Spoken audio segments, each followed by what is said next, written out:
Bears beats Battlestar Galactica.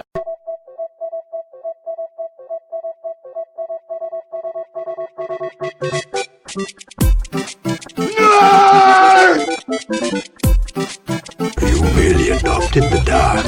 I was born in it. Sounds like somebody's got a case of the Mondays. Bazinga. 2 in the box. Ready to go. We be fast. They be slow. Cool. All right, so you want me to change back my honorable mention to my number 4? Jeff is like, hold my beer. I forgot that we've been recording for 5 minutes. Have we? Yeah. Oh, well, fucking balls. Yeah. So welcome to the Mt.Geekmore podcast. I would like to tell you that I'm going to edit that out, but I probably won't. I'm going to go ahead and say we're going to keep it in. But who knows? Welcome to the Mt.Geekmore podcast, your favorite podcast where we like to discuss, talk about, and argue the top 4, the Mount Rushmore, if you will, of your favorite pop culture subjects. Today's pop culture subject is our favorite, the Mount Rushmore of our favorite science fiction movie villains. Right. So it's been a while. Right, that word. To commemorate. Right, in honor of Terminator, the new Terminator movie that came out that 4 people have seen in the United States. Dark Fate. Dark Fate. Did you guys see it? No. All right. Nobody has. I read somebody wrote, if you like the first and second Terminator, don't go watch this movie. Somebody wrote that recently, yeah. Yeah. All I've heard is like the opposite. Like this is the one that the first and second should have had following. Ooh, that's not what I've heard, but all right. Okay. Then I know it's been a long time. I am Nary Signs. With me, as usual, is Jeffrey. Howdy ho. And then we have David. Howdy. Ulloa, as usual. But today we have another David. We doubled down on Davids. Double D's. David Del Rosario. What's up, guys? Is back. It's been a while. How you doing? Good. Where's the clapping? Oh, thank you, crowd of people. Stop it, everyone. No, it's great to see everybody again because I haven't seen you guys in a long time. I know. Yeah, man. I'm I'm glad that you're back. When you told me you were coming, I was super excited. You came. He walked into my house and like, hey, there's still so and so and so and so. I'm like, neither of those people are here. So, we don't talk about them anymore. What happened to the door guy? We don't talk about that guy anymore. No, I was gonna ask you. And this is why I like doing this podcast is because like even afterwards, even when we're recording, I always get like a great thing to watch or pick up, like a movie or just something in the pop culture kind of. Not from my list. Yeah. No, well, you're welcome. Motherfucker, you've given me good picks. Like that day that we did the Mount Rushmore of I don't know what the fuck, and it was yeah, that's a good one. And classic it was episode. A Few Good Men. Oh, that's Men. right. You hadn't seen A Few Good Men. And you were like, dude, go watch it. Did you watch it? I watched it that night, bro. How great was that though? Like, you can't. Oh, dude, come on. It's bro. fucking fantastic. Mountain of most rewatchable movies? Is that what it was? I don't remember. Was it a Tom Cruise mountain? Maybe it was a Tom Cruise mountain. Yeah. Yes, it was. Yeah. Yes, I'm not just the pretty face. There you go. Right. Okay. Is he looking? All right. So the topic. All right. So how did you guys make your selections, Jeffrey? I didn't go off of the top 5s and 10s that you'd see on every single list that was online. All right. I kind of went on my own personal favorites. Mm-hmm. Also, a couple of honorable mentions that are just classic ones that I feel nobody's going to mention. So I figured they weren't a mention, but you're not going to see any of these like big characters that you'll see on all these other lists on mine. I decided to go kind of off the beaten path. Nice. Okay. I like that. David? Oh, Rosario? I went. It was more like a knee-jerk reaction, kind of, and then I would slowly get from those maybe 5 or 6 and kind of whittle them down. So I got 4 pretty solid picks based on movies. I think they're the cup of coffee of bad guys, if you will, for sci-fi. But whatever, man. Well, I'm gonna softball the first one, and then we'll see where it goes from there. I like it. All right. Ulloa? Jeff kind of hit the nail on the head when he and I were talking about this earlier. He's like, I know you're going to have this. I know you're going to have that. And I am your classic sci-fi fan. Yeah. So this is your mountain. Yeah, so it's going to be heavy with classic sci-fi villains. You would not waste picks on the ridiculousness that we would waste. And the thing on. is, I do also like some of those ridiculous ones, so I'm going to kind of keep those obscure ones to the honorable mentions. Specifically, since I know that Jeff is not picking some of these guys because he's expecting me to pick them, and I don't want to, subvert expectations here. I'm gonna need to dumb that down. What you just said, I'm gonna need to dumb that down. You said subvert. Yeah, all right, man. Precise. What, are we talking about submarines? What? We talking about submarine science fiction. That's science fiction. We'll talk about submarine science fiction very soon. Most of my list is old school. I don't think there's something that's happened in the last 20 or 30 years. But there's a dark horse that may sneak up in there that I'm still debating whether to put it as an honorable mention or on the mountain. And that one pick would be in the last 5 years. But everything else is, I don't think there's a pick in there that's before 2000 or 2001 maybe. Actually, you know what? I think mine might be the same. My number 4 is the only one I don't remember the year. I have it came an out. honorable mention. That's no, I do have an. Also, honorable mention my criteria for science fiction is if they said the word science in the movie, that counts as science fiction. If they went to a science class and they didn't even say science, but they went to a science class, then it's science fiction. Teen Wolf, then. Yeah, that's clear. No, isn't that real science fiction? Isn't it actual science fiction? Dude, if that's the criteria, I'm gonna plow through this. Well, I mean, what the fuck is science? I mean, science fiction, Dude, to some degree, science was implemented into this in some way. You were talking about Yeah. Scientology. You know what's so funny? You know what's so weird? Here's the thing. It was made using the science of a camera, and that to me counts as science fiction. That's where I'm gonna go. So basically, Godfather and Godfather 2 are on his list. That's And Rocky 1. There's no villain in Rocky, sir. Life is the villain in Rocky. So there is a villain. Wow. Life? Right, you just said there isn't a villain. Okay, man. Is I like that, though. Bambi got you. Well, Yeah. and I like that. cancer in the last one. Yeah. Too soon. All right. So let's start off with our. Oh no, that's Wrong the one. wrong button, buddy. With the fourth pick, Round 4. I'm in no mood for your wives' crap. Let's get it on. All right. Number 4, Jeff. What do you got for number 4 pick? I'm going to say the full name in honor of Dave because Dave likes to say the full names of characters. My number 4 is Jean-Baptiste Emmanuel Zorg from Fifth Element. What a fantastic pick. Damn. Is that science fiction though? You're right. They didn't say science. It was more religion because it's a priest. You're right. I'm sorry. Zorg, and actually when I was thinking about it, Zorg is very similar to a character that I'm pretty sure Neri thought was going to be on my list, which is Thanos. I literally haven't thought. I thought you'd think I'd put Thanos because you know my heart on for Thanos. But Zorg is very much like Thanos in his philosophy, kind of, in the sense that when he talks to the priest and tells him the reason why he's doing this, it's not to kill people, even though he's a weapons manufacturer. It's because he needs to cause chaos in order for there to be regrowth and for there to be prosperity. That's the reason he's doing it. He says that directly to the priest, but he doesn't care about blowing up a ship full of cruise ship full of passengers and celebrities and whatever to get to it.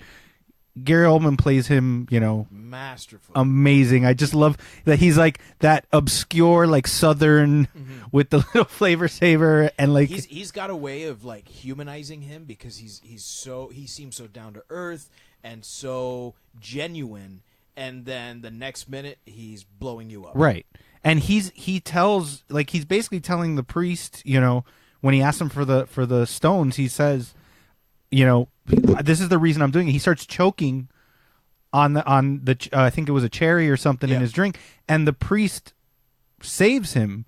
And even though he's saying, I'm going to murder everybody just to, bring prosperity eventually back out, he says, you saved my life, so I'll give you this one. You can go free. I won't kill you. Like, he has these moments of, I'm not just this complete savage monster. Right. You did, you were nice to me, so I'm going to be nice to you. But at the same time, I'm not just a complete savage right, monster. Right. And, he designs that one of the coolest sci-fi guns ever, the Z1, I think it's called. Did you see someone built it? Yeah, with the missile launchers and the... not someone. It was the Mythbuster guy. Adam Savage? Yes, Adam Savage. That's it. But I just think he's a fun character because he's that charismatic villain who has this zero moral. He doesn't have a zero moral compass, but he has a very low moral compass in that he doesn't mind murdering people to get his way, and it's ultimately to bottom dollar because he has a business, he has a company, a weapons company. That's what he wants to. Part. It's a very it's a big world too. Like Mm-hmm. it's very specific. Like the one thing is like when the chocolate syrup comes down his forehead. That's classic. And then Gary, it's Gary Oldman, bro. Yeah. It's like, come on now. That guy's pretty good, man. He's gonna go. He's going He's places. going places. Yeah, right. He's you guys Art heard about this guy? Yeah. Film school guy. He's gonna make it. All right. But yeah, that's my number 4. Rosario. I'm gonna go with the HAL 9000 computer from 2001: A Space Odyssey. It's a great pick. Now we were talking about this on the way over here. Yeah, so that's one of my all-time favorite movies, and he is, I think, one of the greatest movie characters, not just sci-fi characters of all time. Yeah. But I didn't pick him. Go ahead and. Oh yeah, no, it was the first time where a movie has you at a place. Like it's because that movie is, and that's the way that the guy from 8 Mile described Joker was operatic, and that's kind of like how 2001 has you at that point where Bowman asks him to open the door, and then that turn happens, and you're just like, God damn, like that, dude. And then it's just like, now what? Now his ingenuity had to kind of take over. So that for me was just like the first. And that voice. Dude, and it's so chill. It's nonplussed all the time. It's just, I'm sorry, Dave. I can't do that for you. Was that the one where they have to let the satellite fail or something like that? Yeah. Yeah, that was the one. I forgot which. There was something that had happened recently with like some life shit. And then I was just like, yeah, okay, you're just going to let it fail because it's going to be for the better. It was like, who the fuck said that? It was a HAL 9000 computer. Yeah. God damn, he's speaking to me through life. But yeah, the HAL 9000 computer was like one of those cool like things that was just like, damn it, why'd it have to be this way to be the bad guy? You know? And you'll never see a red dot the same ever again. Yep. Right. Yep. Yeah. Yep. Anytime you see it here, you're like, no. So both the film, but particularly the book, it's one of my all-time favorite books. Yeah. It's one of those books that when you read it, it's one of those like I start questioning who I am, what like life means and things like that. The book is very deep, and the movie kind of deals with stuff on the surface, and it deals with it visually, which is what Kubrick wanted to do, of course, being a visual medium. But in the book, they go into why HAL starts going crazy, essentially. And a lot of it has to do with the fact that he was given conflicting programming. Yeah. Where he's asked to, keep the mission parameters secret. Yeah. But also to complete the mission as effectively as possible. Yeah. Which would mean him telling the rest of the crew. Also, the fact that... So he starts to go crazy in the same way that anyone else would go crazy. Yeah. Trying to keep shit inside. Plus, the way that it kind of like was like we're relying too much on technology now. Like it's almost like that symbolism. That's what that whole movie was. I mean, you have people hearing that they walk out of that movie and they had like a religious experience watching it, or to some degree. The religious experience. Shout out to religious experience. But yeah, that was like the first time where I was just like, wow. Because, like, you could say Ultron, right? But Ultron was very comic booky, very, like, even though it was very entertaining to watch. Spader, it's about the evolution of man. It was the voice. The James Spader voice is what made Ultron. But the creepiness of HAL was just way more subtle. And then it had this really profound stamp on what we as a mankind were relying on. Yeah. Which was Ultron is the perfect analogy. Yeah. We created it, and it said, well, I don't need you. Yeah. I just did HAL because it beat Ultron to the punch. Oh, I agree. Yeah, I mean, that's a good question. Did the book come out before Ultron was written in the comics? Because that would have been. Oh, I don't know. It's a good I know Ultron came around, I think, late '60s or early '70s. Yeah. And the book and the movie were both '68 and '69. So, I'm gonna look that up now. That's my first softball pick. I don't know. I don't know what you guys think of it. Fantastic. Yeah, Neri. I've never seen the movie. Yo, bro. I tried watching it when I was like 14, 13, but it was... If he can't get into Blade Runner, he's not going to get into 2001. No, forget it. Yeah, I tried watching it when I was 13 and 14, and yeah, that's not going to work. Ultron's first appearance was 1968. July of 68. So the movie had already come out. So the movie had already come out before Ultron but not the novel. The novel came out in 69. Okay. All right. That's interesting. So there you go. Yeah. It's also interesting because James Spader also played Ultron. No, that's Frisbee. What? Actually, James Spader also played the voice of Ultron in Age of Ultron. Right. And Ultron, the machine, is very much like Hal in the we were just talking about that? Yeah, we just said. Hey, man, I was trying to input something, all right? Sorry, I fell asleep when the fucking guy started talking about books. We're talking about robots, man. Robots, motherfucker. Robots. You know what I'm saying? All right. Yo. So here's my softball. Here we go. My number 4 is Dr. Victor Frankenstein. Oh. Okay. Come on, look at Neri's face. He did the burn. Okay, so For I mean, those of you you just just said joining that. us. No, he played the happy clap sound. What do you think with the face he just put? I mean, listen, he is a scientist. Victor with a K, correct? I think it's with a C. Oh. It's pronounced Frankenstein. Frankenstein. We're Dutch. He's a scientist. He reanimates the dead with science. And there's science in that there's nailed it, and there's science in that he scientifically sciences the doctor, body. motherfucker. Yeah. I mean, that's doctor. That's sciencey shit, y'all. So, in which iteration of? I'm glad you asked because I am thinking specifically of 1939's Victor Frankenstein. There are so many. No, I'm thinking of Peter Cushing from the Hammer Studios series. That started in 1957 or something and finished in 74. Can you give me a movie, please? Frankenstein. So if we're going to go with just one movie, God. I'm going to go with Frankenstein Must Be Destroyed. In space. Yo.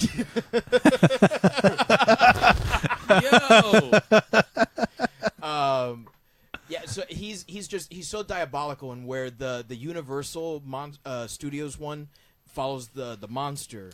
The Hammer Studios one follows Dr. Frankenstein. But who's the real monster? He is, and that's the beauty of that series is The that people are the monster. You get to see him kind of fall further and further into madness and do like more and more horrible things as the series goes on. He just wanted a friend.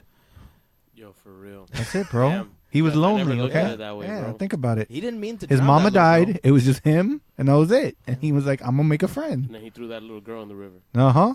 That's fucked up. That's So, Dr. Victor some fucked up Frankenstein is shit the right there. villain in the movie, not Frankenstein's monster, but the you're talking about. The monster was never supposed to be the villain. Okay, but was he the villain? Society No. was the villain. Yeah, in the original Universal Monsters thing, society was presented as the villain. It was man. So, but you're presenting Dr. Victor Frankenstein as the villain. He's totally the villain. Like even if you watch the Universal series, particularly in that second one, The Bride of Frankenstein, he is totally the villain. Yeah, but we're not talking about that one. I asked you for a name, and you said, Frankie he's- must be destroyed. Dude, he even rapes, Frankie must be just... he even rapes a woman money. in that one. What? He even rapes a woman in that one. Okay. Like he's so far gone. Frankenstein or Dr. Frankenstein. No, okay. Yeah. And in that one, he's not reanimating a dead body. It's literally like taking the brain of someone and putting it in the body of someone else because he wants to save his friend who's had a stroke. So, and like he sends that guy in a new body home to like the wife that is not going to recognize him. And so it's cool to see the series progress because his skills get better and better. And so they no longer look like a monster the way it looked before. It looks more and more human.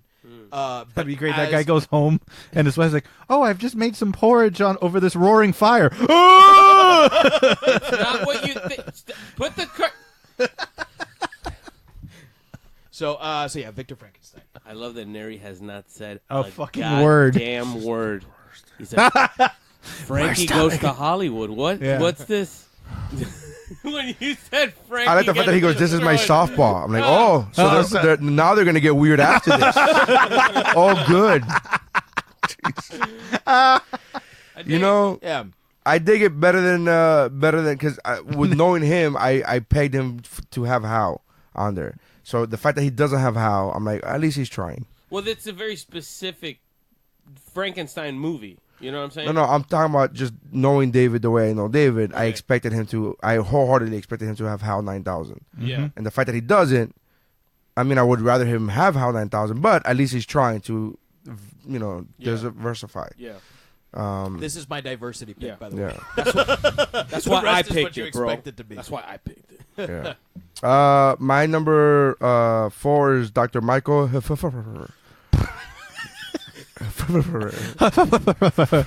And the Man with Two Brains.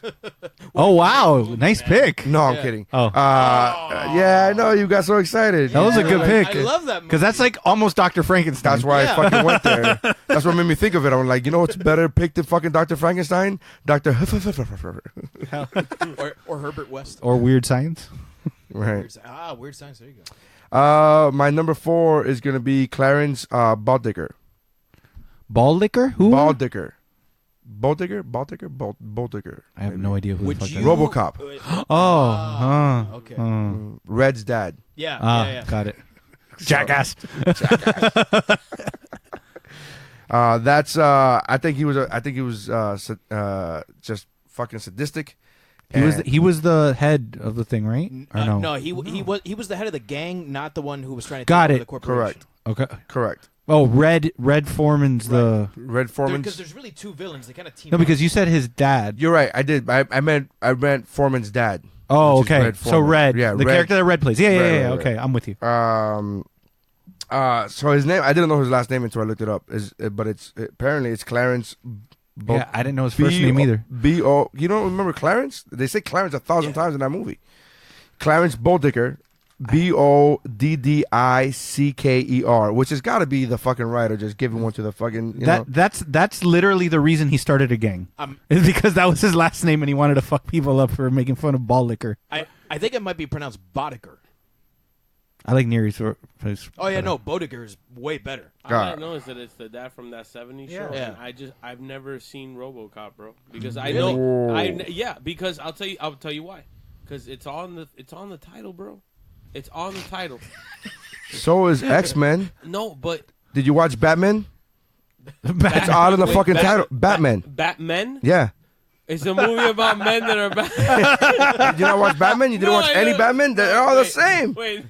You're just like Jeff. You know what Jeff says? Jeff goes. He's pronouncing Batman. He's saying Batman. He's pluralizing all the Batman. This group of guys that get together and dress up like You Batman. didn't see Spider-Man either? Yeah. X-Men, Batman. Yeah. They're all the men. Yeah, Tony Spider-Man. Iron Man. I was like, all right, it's safe to say this movie is about a cop that just so happens to be a robot, and I'm just like, I'm good. No, I know.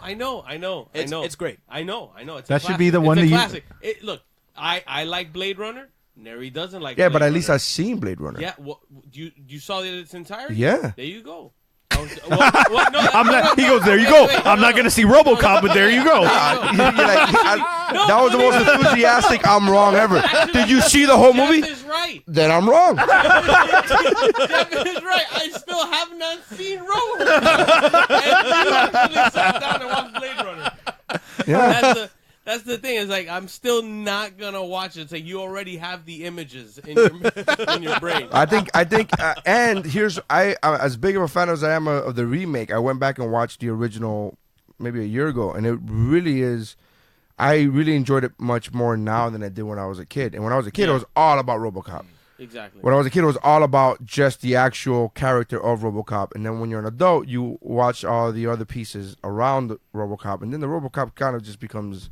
It's a time and place movie. Mm-hmm. It's a time and place movie. Like there's people that grow up with certain. No, things that, like, you're wrong. festival. That's what I'm trying to tell you. Oh wait, all right. I'm trying to tell you that I watched it a year ago, and it's better now because now I'm watching it for more than just the cool cop that happens to be a robot. Now I'm watching it for all the other pieces. Gotcha. Now you notice all the other pieces. You notice the society. You notice all the other pieces of the puzzle, the story that you go, oh, this makes the movie better. Because not only have we not progressed from the society that was depicted there, which a lot of 80s movies kind of thought, okay, that's where we're going with, that sort of like really conservative movement that was happening in the 80s. They thought, okay, well, this is where we're heading, the sort of like fascist America. Yeah. And there's a lot of commentary, social commentary about that in the movies. We're still heading in that direction. So it's even more relevant now than it was back then. Okay. So what you're saying is watch Robo. Yeah. Yeah, you should watch. That's all right. It's a novel concept. Dude, I might walk. No, honestly, I might just walk away and be like, you know what? Let's pop it in. I don't understand what your gripe would be against. I understand why maybe. There's no gripe. But see, that's the confusion. It's like, oh, okay, it's in the title, Robo. But how many things are in the title? No, but Jeff once said that he doesn't like when they use the name of the title in the movie. He gave the example of Suicide Squad. Because in the trailer for Suicide Squad, well, I mean, there's other reasons to not like Suicide Squad. But that's but in before the trailer, but in the trailer for Suicide Squad, he goes like Will Smith literally goes, "This Suicide. Exactly. Thank you. And he goes, "What the fuck?" He almost just looks at the camera and just goes, movie "Hey, does that Suicide Squad?" But every movie's like fucking X-Men. Oh, you said X-Men? I'm fucking out of here. Like every movie's like Avengers Assemble. He said Avengers. Did he fucking say Avengers? Or fuck this motherfucker. I'm out of this. Like you can't. What? I don't hate. I don't hate it when they always do that. But that one was just like so fucking blatant. Yeah. That it's just like we're some kind of. I still think to this day that they could have snuck in a titular line in Rush Hour 2. I still think that he was like, man, we're stuck in Rush Hour 2.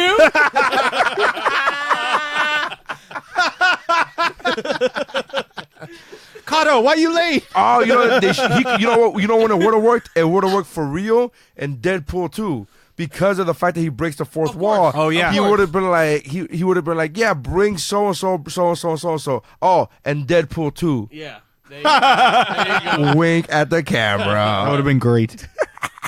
Beautiful.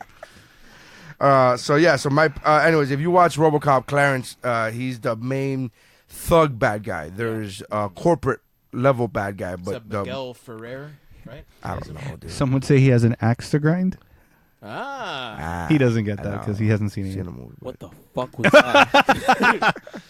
So that's there's an and he grinds it.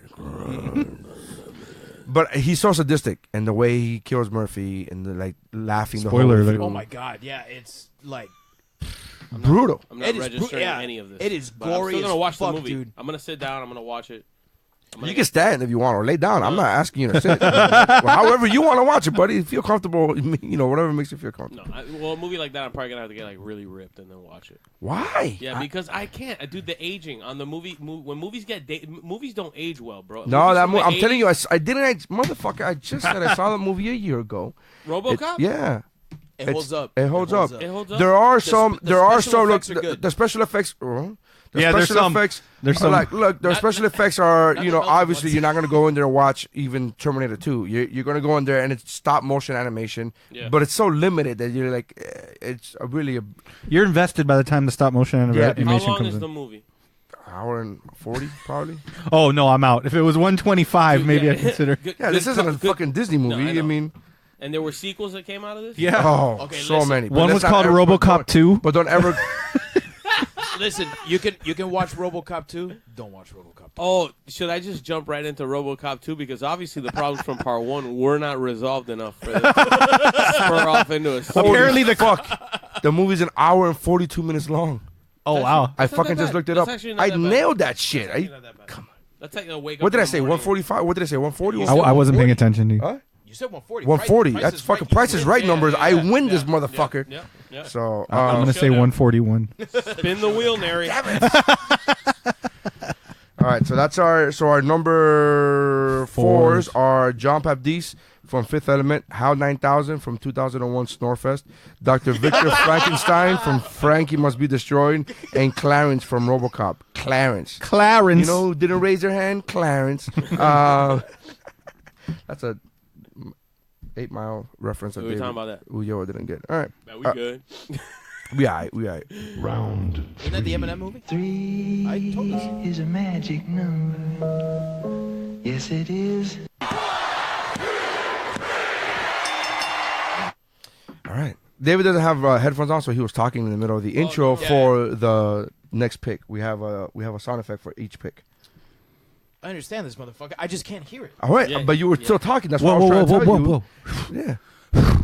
You mentioned the movie. You mentioned 8 Mile. All of a sudden, he's all fucking. I know, motherfucker. He had spaghetti for lunch. Who's the villain now? So, all right, number 3, Jeffrey. So my number 3 could probably be my number 1.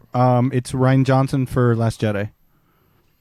Rian Johnson. The director that ruined Star Wars. No, I'm just kidding. That was a joke. That's not my pick. All right. I was trying to troll Neri, but he didn't react to me. So here's I personally would have gone with what's his name? Steven Spielberg for Crystal Skull. No, yeah, me too. I would have gone with the George Lucas for Star Wars episodes 1, 2, and 3. 1 and 2. Respect 3. No, I don't respect 3. I don't hate it, but I don't respect it. Did you There's just a say difference not between- to respect Empire? Is that what you? Oh, that's right. You don't like Empire. No, 1, 2, and 3, not 4. 5, Oh, and you're 6. talking about. No. Sorry. No. Because I'm thinking of the way I saw them. Sorry. Yeah. Brain Empire fart. is the greatest one. Right. Okay. You scared me for a second. Did it have little cuddly Table.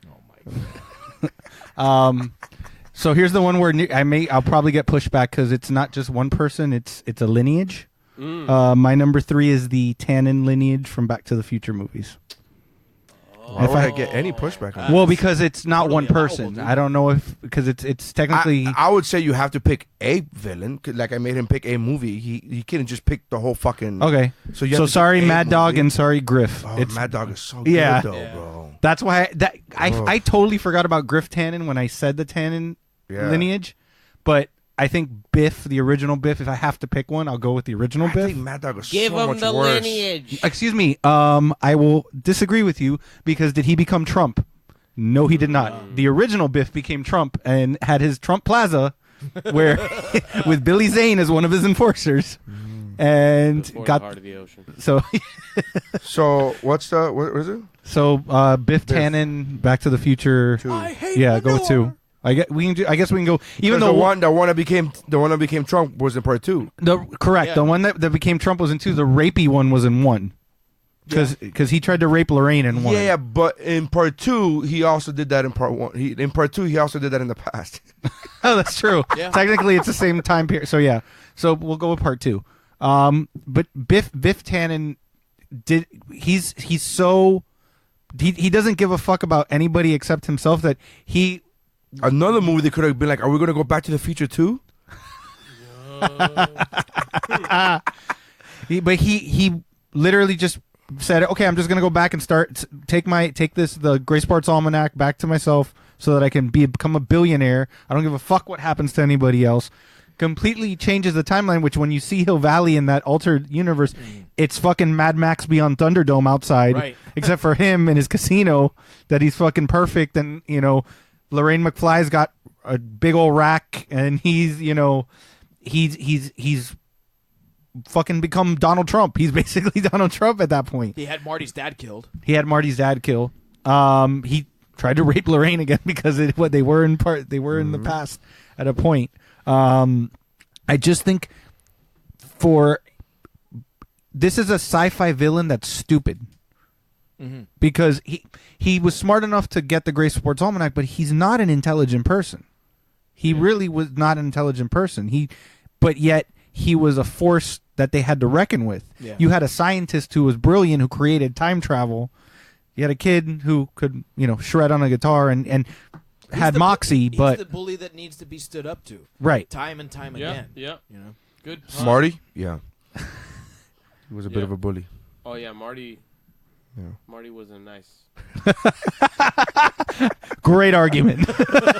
Nah, man, he wasn't nice. No, I think the Tannen, that's like a bad gene, like bad genetics, right? Yeah. Just up and down. Is that like a thing in real life? It's like, do you have a whole family of Have you heard of the president? Yeah. Oh, wait, sorry. Have you heard of his dad? You know what?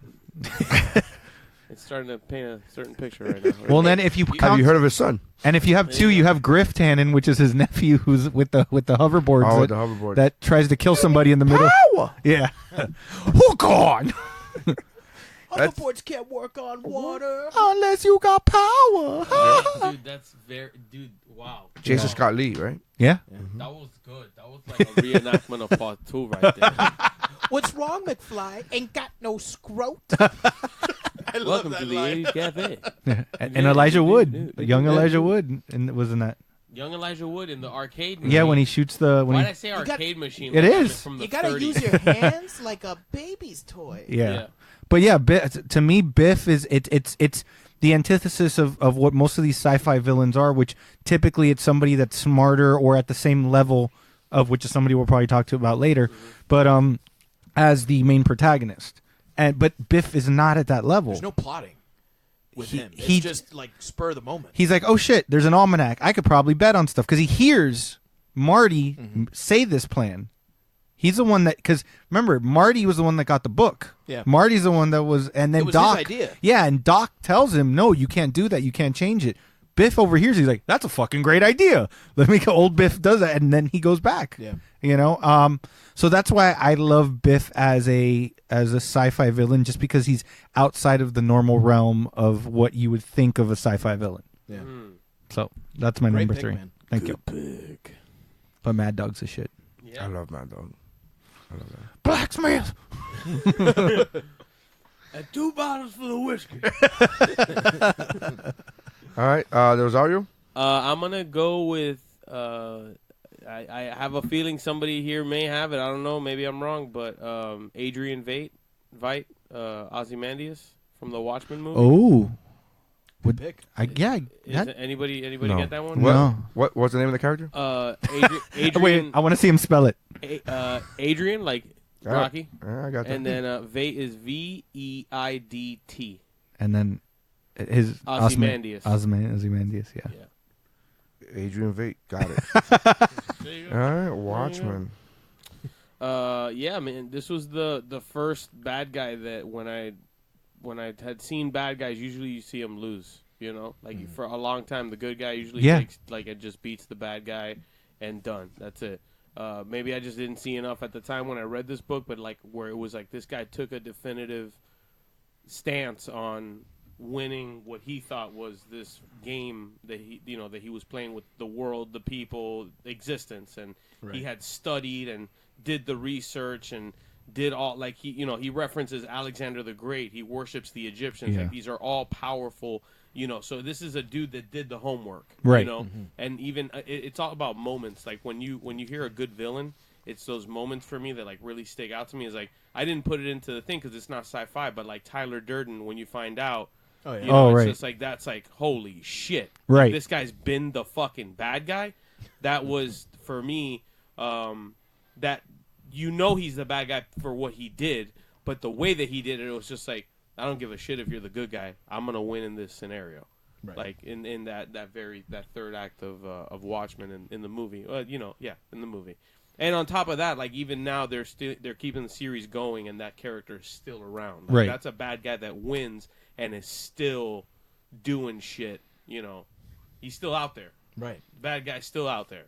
So I didn't think about that. That's I never even considered Watchmen. Oh, dude. Well, I mean, I had to look it up when I was on the way here. It was like, it's a sci-fi fantasy. So, okay. So that's to some. Oh, it's completely sci-fi. Yeah. Yeah, so, I mean, Dr. Manhattan is created. He's going to Mars with science. Yeah.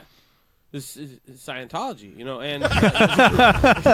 and Bill Nye the Science Guy. Not for nothing, but I mean, some people can argue the casting. Well, Bill Nye the Science Guy is a villain. he said villain, dude. But yeah, Ozymandias for me, and even Walter White in Breaking Bad, does a speech from that poem Ozymandias, and it's just like there's just something about a man or a person, for that matter, that will just try to go above and beyond. And it's like even when it's like, oh, you think we're just gonna let you fucking monologue and destroy the world? It's like, yeah, I set it off like 35 minutes ago, however long. Yeah, it's already done. It's already done. Yeah, you've been here talking to me, Yeah. and You're wasting your time. You're wasting your time. I like that pick a lot. So yeah, Ozymandias, Watchmen. That's my number 3. great pick. I like it. Dave? I went back and forth on which one my number 3 would be, but ultimately, I don't think you or Neri will be surprised by it. But it's the T-800. What? Yeah. Terminator. Yeah. Listen to me, John Connor. I kept going back and forth between the T-800 and the T-1000 because they're both so good. It's all about the models.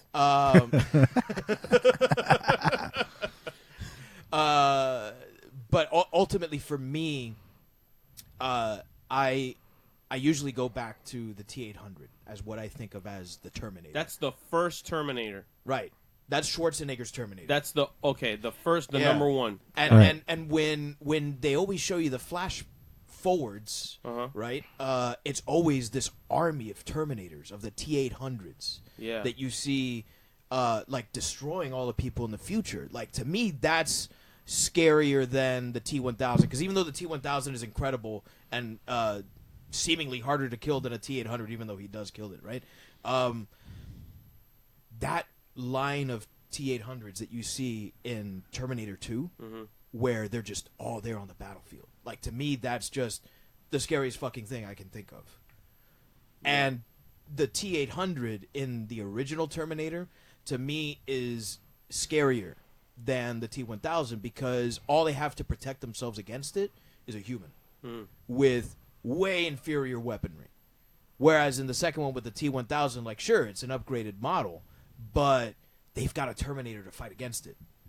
So I've always thought of the T-800 as the thing that's harder to kill. I mean, the T-1000 couldn't kill it, you know? So, and just the way that Kyle Reese talks about the T-800 model in that first Terminator movie, when they're in the garage after he's first saved Sarah Connor, goes, you know, it's relentless. He goes, it shows no remorse, no pity, and it absolutely will not stop until you're dead. Like, the way he was talking to her, I was like, oh my God, like this thing's a fucking monster. You know, it's Michael Myers, it's Godzilla, it's whatever you want to call it. Like, the thing it's unbeatable, it's unstoppable. So that you're saying that the T-800 is your number 3 pick. Yeah. Would you say, where do you throw Skynet and Joe Morton's character into this? Who's the villain in there? Is it the creator or the creation, or because it's the company? Yeah, you're thinking. So the the question is Frankenstein or Frankenstein's monster. Oh shit! Right. Well, they're all monsters, bro.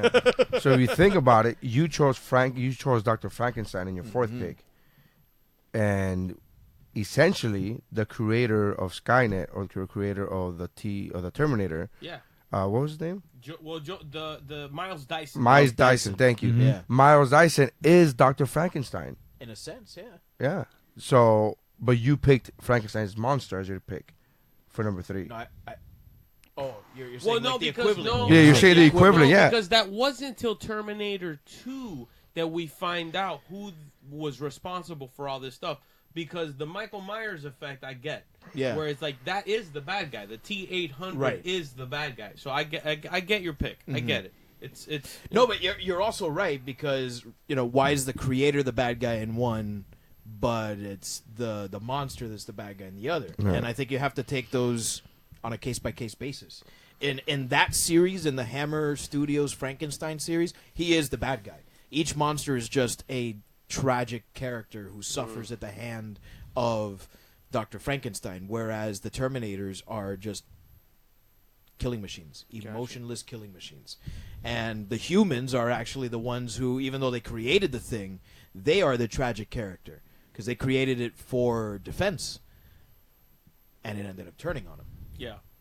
Kyle Reese sold it for me, too. Kyle Reese sells it in that movie. Michael Biehn is such an underrated actor, just like Peter Cushing is, and I don't think he ever gets enough credit. Like, people always just think of him as Grand Moff Tarkin from Star Wars. Yeah. But he's so much more. Yeah. He's a really, really versatile actor. And Michael Biehn is the same way. And James Cameron always uses him to great effect. I see him as a man from the future with a civilization of robots invading his home. I thought he was. Like, that's the whole point, was. bro. Yeah. Good pick, man. Thank you. Neri? So I'm calling on Audible. Oh, God.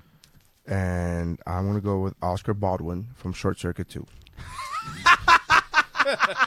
Oscar. Because Friend. he was his friend. Right. And that son of a bitch. The son of a bitch fucking used him to steal fucking money to go into a vault. You motherfucker, dude. It's like you took advantage of a special needs child with incredible strength. That's essentially what he did. Because Johnny Five Jesus was Christ. this fucking character.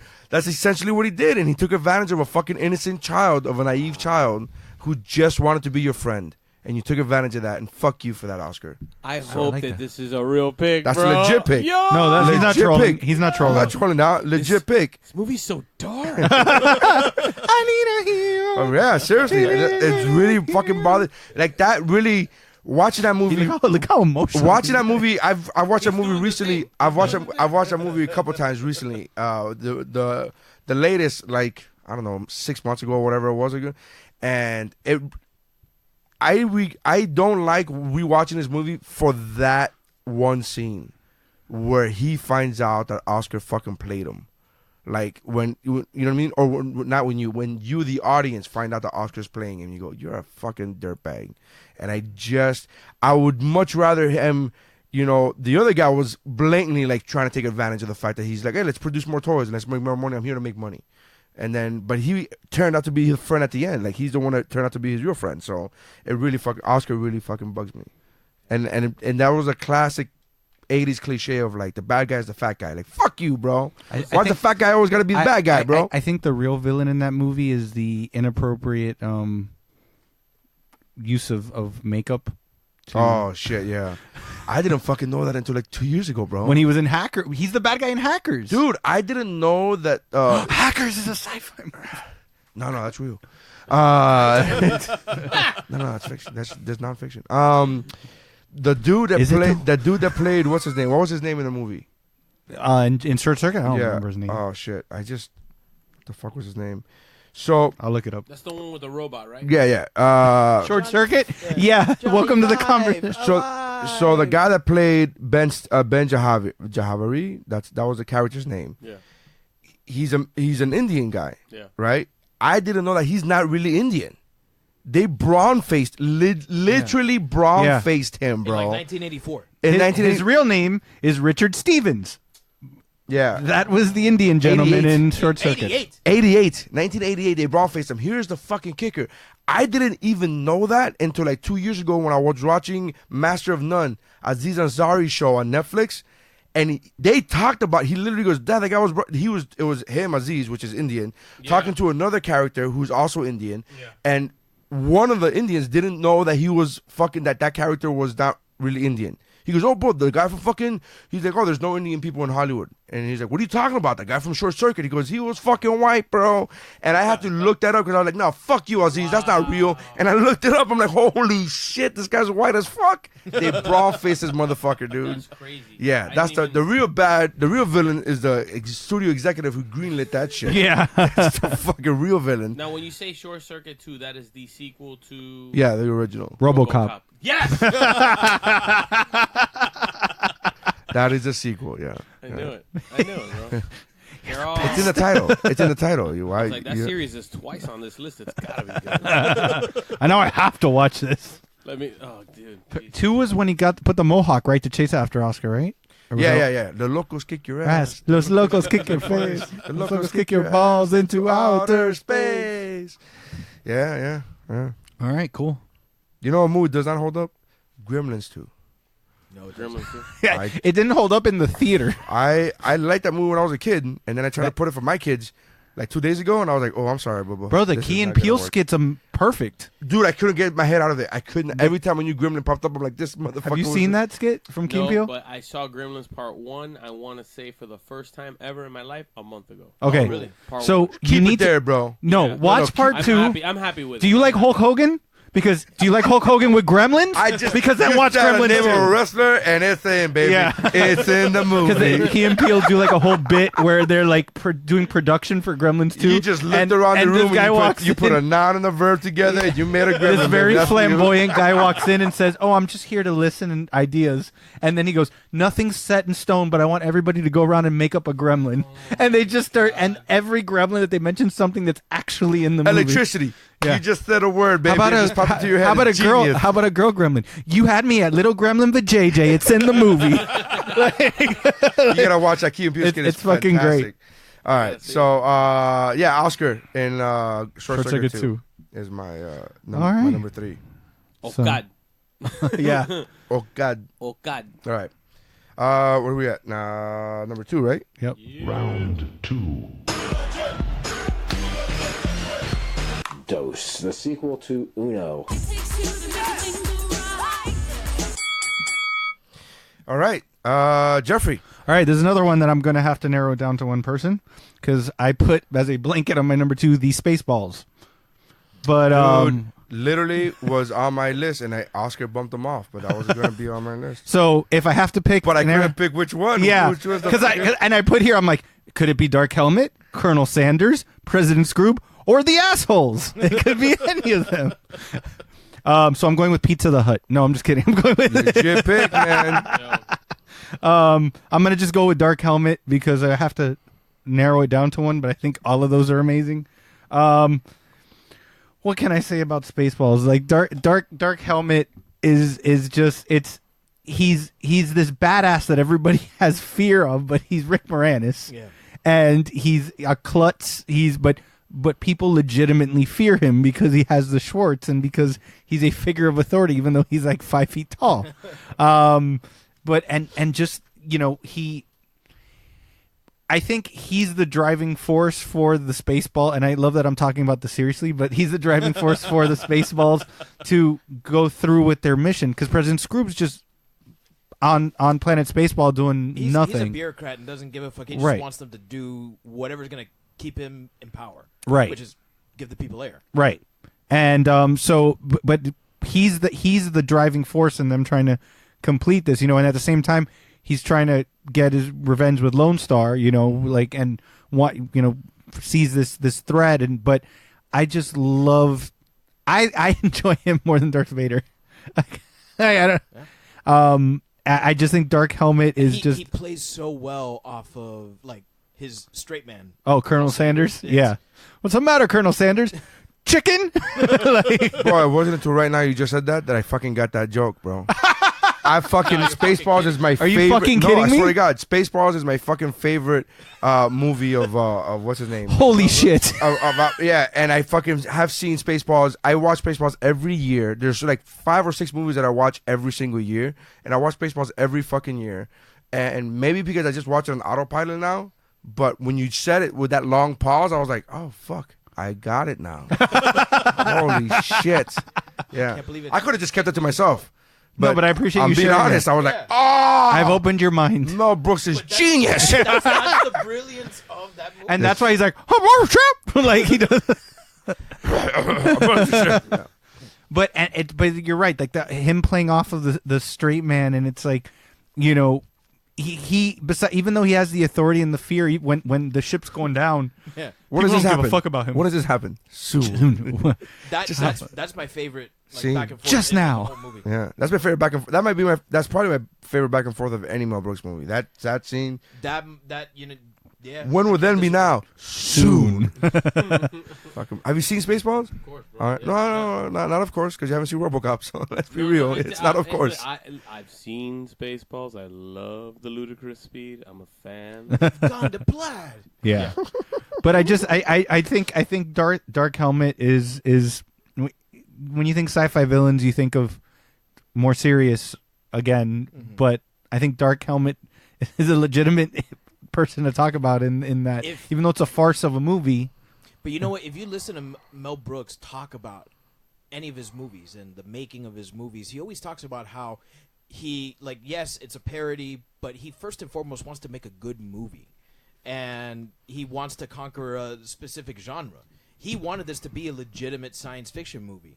And it is, right, in a lot of regards, because it's not just a Star Wars parody. There's so much that's thrown in there. Oh, granted, from other science fiction. Yeah, Star Trek's in there, Aliens in there. It's all in there, and he mixes it up to be one great sci-fi movie. Yeah. That happens to be ridiculously funny. If you just give me A New Hope, and Spaceballs, and you tell me which version of that character you like more, I'm going Spaceballs all day. Because it's just like Darth Vader did nothing for me with that first Star Wars movie. I was just like, okay, I got it. James Earl Jones. Okay. Yeah, cool. Mufasa's doing this. All right. Yeah. You're right. It really isn't until Empire Strikes Back that he becomes like a great villain. Yeah, exactly. So yeah, Dark Helmet is my number 2. Yeah. So we're at 2 now. 2. Yeah. Number 2. Deuce. Okay. I'm gonna go with my number 2 pick, Thanos. Avengers. It's a great pick, man. It would have that would have been my number one if I decided not to just go with. Is it what is it a table or no? No. No. But I'm very glad that somebody mentioned him because I'd love to talk about it. No, I think he's a weak villain in MCU. Yeah. Okay. Let me know. Sorry, I think he's an overrated villain in MCU because I think MCU has stronger villains. Okay. Better villains, but he is a good pick. No. He's thing a for me- Space purple guy. No, he's a space guy. Hitler. He's Space Grimace. Yeah. I mean, look, noble cause for what he did. So Thanos in which movie? Thanos. See, that's the thing, is that it took 2 movies to take this motherfucker down, and even then. But he was in like 4 movies. No, I know, but movies where like the central main. I'm asking you, which Thanos are you picking? Like I made him pick Frankie gets to destroy shit. What movie? Which movie? I'm talking the Avengers. You gotta pick a movie. Infinity and you gotta Endgame. pick a movie, buddy. I'm gonna go Endgame because you know his story going in. I mean, you can't see Endgame without having seen Infinity War. I mean, it's just and I think your argument can be very similar to mine with Biff Tannen because in 2 you still have everything that he did in Thanos, one. everything that he did in 1, and it's a younger Thanos that you're. You know dealing why I with. would go with. You know why I would go with Endgame over Infinity War as far as Thanos is concerned, is because of what Jeff said, that he took on these motherfuckers by himself. Yeah. Like without the Infinity Stones, he went toe to toe with 3 of the top fucking Avengers, and he was like in. One of my favorite shots. And if it wasn't for the fucking he's already won. Yeah. The movie has started. He has already won. Yeah. Being the bad guy. I'm sorry. I feel like I'm getting too close to what. No, you're good. He's already won. Going into Endgame, the man has already won. He's clearly the bad guy, right? But it's like it takes 3 hours for these guys to beat him. 3 hours for them to realize that they gotta go back in time. They gotta figure out this way to like undo all the shit that he already did. It's like the bad guy that wins to some degree, or the that's why people. I don't know if you guys are gonna pick the Joker or anything like that, but there is no yin without the yang. Endgame was the yang to Infinity War's yin. Like you see why Thanos does what he does. That's why people love Killmonger, bro. Right. People love Killmonger because everybody here loves Killmonger. You know what I'm here. saying? So that's why when you said that's why when you brought up Thanos, I was like, Killmonger's legit. Yeah, I feel you on that. But like, I'm like, Thanos is a fucking G2, bro, because it's like, you know what it is, that this guy for years went all over the galaxy, sending out his troops, sending out his people, trying to make this thing happen to where his cause is gonna like come into fruition. In his eyes, he's not the bad guy. Correct. In fact, it's such a noble cause that at the end of that Infinity War movie, motherfucker wins. And he even says that's why I think Infinity War would be my choice for. You're talking about I get for you. which one he's a better villain in. Yeah. Because number one, he wins at the end. Yeah. And any movie where the villain wins at the end, bro.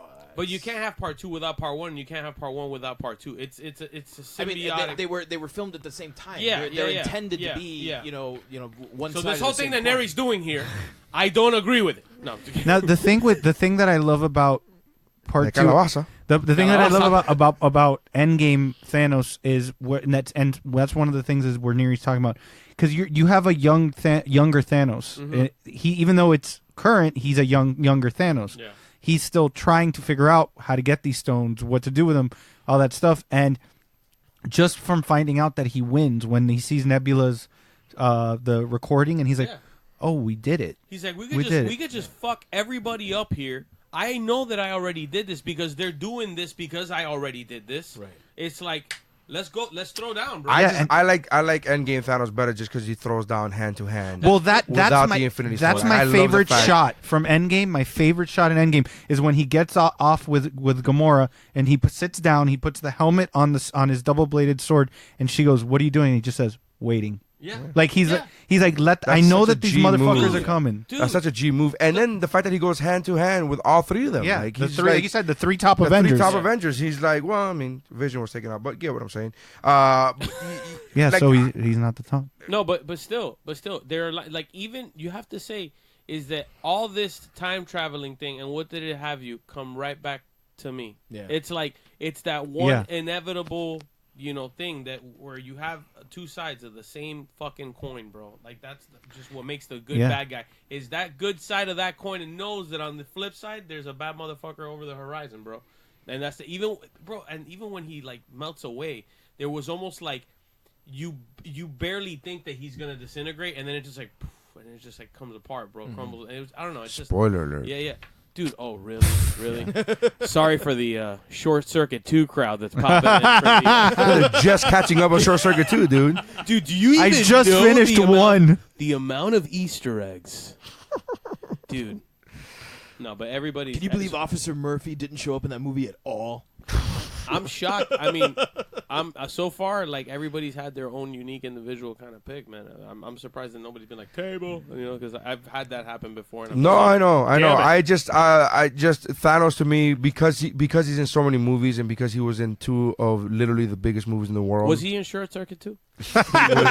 He was scheduled to be in part 3, but it was a thing. It's an end credit scene. It's weird. I made a conscious decision not to go with any superhero movies. Oh, I wanted to, but I was gonna go with either Killmonger or I was gonna go and I'll just mention it now because we're already in 2. We're gonna do honorable mentions in a minute, but the one I was debating that Oscar bumped off was Hela.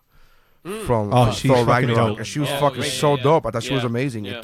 It took destroying the entire planet literally to beat her, and I thought that was amazing. Because she beat the entire Asgardian army. Yeah, by herself. She wins.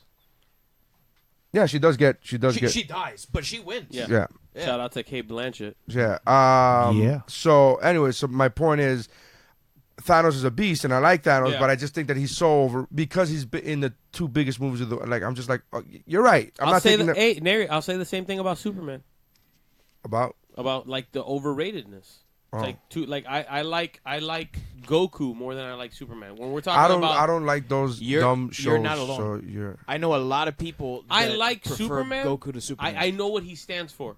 I know what Superman Well, that's stands for. Well, if we're getting into a whole other conversation, but that's my favorite part about Superman is what he stands for, isn't the actual powers. There you go. That's my favorite, personally, where my taste relies on Superman.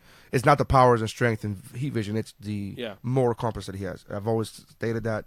Yeah. And he's able to have that moral compass without being a douchebag like Captain America. So I think that's where the fine line goes. Thank God. I was so worried that I was going to bring up that Superman thing, and I was just going to have this table flipped over, and it's a nice table. It's a heavy fucking table. I know, I put it together. There's only so much CrossFit you can do. I'm like, this is expensive equipment. I'm like, chill, hold on. So Jeff, hold this. So that's my pick, bro. Endgame Thanos. I like it. All right. Well, you're? I am for number 2. Igor Frankenstein. No. That legitimately came out on the podcast. I haven't heard the sound of coins in God knows how long. I don't know why you even have coins. For the subway. Because Uyo's got the money pick, bro. Ching. That's the money pick. My number 2 is Roy Batty from Blade Runner. Get the fuck out of here. Here we go. Yeah, so he is an android who simply wants to live longer. Like you talk about like Killmonger is a villain who has like a purpose. Is 100% in the right, and he's got a purpose, and like sure he does bad things to accomplish his goal. Roy Batty sometimes is just like sometimes that. Good people do bad things, man. And I think that Roy Batty does that. Like all he wants is to meet his maker, right? The guy who created this specific. That's not all he wants. And he wants him to convince him to extend his life. And again, this is one of those where the book is much deeper than the movie is, and it's only because there's so much you can cover. There's only so much pretentiousness you can put in one film. Yeah. You just gotta a book gives you so much more. There's so much you can cover in a 2-hour movie, but there's politics that has gone into why these androids are not allowed to live longer than 7 years. The 7 years that they're given, and they're in every way better than humans. They're smarter. They're stronger. They're faster. They're quicker. They're stronger. That sounds like a Kanye song. Oh yeah. Faster, stronger. That sounds like a Daft Punk song. Yeah. Well, Kanye made it popular amongst the people. So except that they're seen as second-class citizens, and they don't have any rights. So he's got, we see very little of him throughout the movie, and when we do see him, he's usually committing like these brutal acts of violence, and it isn't really until the end that we really start to see. Sorry, I forget that you don't have the headphones on. No, man. I don't. I don't know what the fuck's going on. I forgot. I put it was the pretty stronger. dope. You were talking over like Daft Punk, and I was just like, "Oh shit!" Yeah. We don't really get to see him as a character that you can like kind of sympathize with until the end. Great performance, though. Oh my god, that monologue at the end, which by the way he rewrote. Neri, don't give me that look, bro. Because what he was given, he said was garbage. Yeah, that's what he said. This isn't pretentious enough, sir. I have to rewrite this to be even more pretentious. Can we add rain? Can we add rain? Because I need it more fucking pretentious. I need this to look like a 1980s R&B video. Dove, get a dove. I was gonna say don't get the dove. But it's it's masterfully shot. Masterfully lit. The score by Vangelis is amazing. Like everything in that moment comes together to turn Rutger Hauer into the most sympathetic villain you've ever seen. That motherfucker tried. So Roy Batty, I can't get enough of him. Good pick. Thank you. Nitty? My number 2 is the T-1000 from... I'm glad that the T-1000's making all about the model, bro. It's a T-1000 from T2. I picked the Superior Terminator to the Superior movie. In the Superior movie. I mean, the other model kills it. With help. Like a bitch brings his crew. What the fuck? Does he go toe-to-toe with it? No. He just fucking brings his whole crew. Oh, bring your whole crew, really? A bunch of fucking humans that he saves. Yeah, a bunch of fucking humans. Yeah, exactly, a bunch of humans, and then he gets the creator to destroy. Oh, what a fucking bitch, dude! And he's 200 more, bro. Hey, you went to Dad? You went to Dad? You have to go to fucking Dad? What a pussy, dude! You put the T-800 and the T-1000 in a foot race. Yeah. T-1000's gonna beat him. Yeah, exactly. Yeah. He's angelically agile. I just love the T-1000. He runs so weird. He does, but I love the fact that the T-1000, everything he did. Here's what I love about the T-1000 was able to do everything that Arnold was able to do in Part 1 without he doesn't have the charisma. Like Arnold, say what you will, he had some charisma to him. It was weird because he was a robot in T-800. He was a T-800 in Part 1, but he still had some weird charisma to him. And in Part 2, his charisma is fucking there. Arnold's charisma is fucking there. He's learned. T-1000 had no charisma, dude. Yeah. And it's still fucking, he was able to accomplish, I just love all that shit. I love the fact that the thought that Cameron put into, because I love that explanation when he goes, I can't put myself into a bomb. I can't make myself the T-1000 can't make himself into a bomb because it has a lot of moving parts and connections and blah, blah. And he could make himself into like one solid object. So it could be sharp objects like knives or swords. And I love that explanation because every moviegoer was like, why doesn't he just make himself into a gun? I'm like, that's fucking great because it has gunpowder and it has it's very, understandable even for a fucking dummy like me to be like, oh, that does make sense. That does make sense why he can't be cool. He sets his rules and never breaks them. And I thought that was really good. Also, Terminator's supposed to be an infiltration unit, and to your credit, the T-1000 is a much better infiltration unit than the T-800 because that thing is huge, it's bulky, and you look at Schwarzenegger, and he's gonna stick out he's gonna stick out. Yeah. Whereas the T-1000, it can mimic anything and anyone. You're not gonna notice it. Yeah, I thought it was really great, and that's one of those movies, and we've talked about this on this podcast many, many times, where I don't know what kind of fucking witchcraft Cameron has done and what kind of deal he's made with the devil. Well, from his behavior recently, I think he kind of is a devil, but he does the special effects in that movie. That movie was 1991. Yeah. And it's still fucking. You still watch it. You go, oh, goddamn, I believe it. It's still. I mean, it's not as fluid as it used to be. No, but you know what? I watched it a month ago, and it still looks good. This fucking guy. doesn't have time for the boys, but you fucking have time to go rewatch Terminator 2. All right, so I watched it over the course of 2 fucking weeks. In about 15 minutes. Yeah, for real. Come with me. All right. If you want to live. 2 days later. I wish that were an exaggeration. Honorable mentions? Yeah. Great so, pick, man. honorable mentions. I got the Geekmore page. Okay. Robert Leatherwood from 4 to 1 has Alien. Doesn't that name sound like a villain itself? Yeah. Robert, we love you. Thank you for listening. I'm just saying it sounds. Number 3, Predator and Predator 2. The T-1000 in Terminator 2 Judgment Day, and then the T-800 in Terminator. Alex Matthew has Dark Helmet, Agent Smith, Terminator, the T-800, and Darth Vader. Then Daniel Romero has Biff Tannen, T-1000, Thanos, and then Kylo Ren. Okay. That's who you're going to go with? Kylo? Cool. Cool. Kylo? Yeah. Kilo Ren. Oh, my God. Cry, baby. Kilo Ren. Fuck out. All right. Okay, so I didn't even realize what you said until you go, that's who you're going to go with? I go, what's wrong with... Oh, my God. All right, for my 17 honorable mentions, I have the Vogons from Hitchhiker's Guide to the Galaxy, the Martians from Mars Attacks, the Clowns from Killer Clowns from Outer Space, the Operative from Serenity, Chippeway Ejiofor, his character in that. I have Simon Phoenix from Demolition Man. Damn it. And for my favorite honorable mention, the Monstars from Space Jam. You son of a bitch. You're just going to take my number 1 like that? That's the one I asked you that I was like, if it has aliens, does it count? It's science fiction. Bill Murray playing basketball. That's clearly science fiction. All right, so And Newman from Seinfeld. Fat Newman, because he lost a lot of weight afterwards. I only had 2 honorable mentions, and Edgar the Bug from Men in Oh, so good. All right, removing him from my honorable mentions. And Salt, water, sugar, water. I also had the Monstars, bro. Did you for real?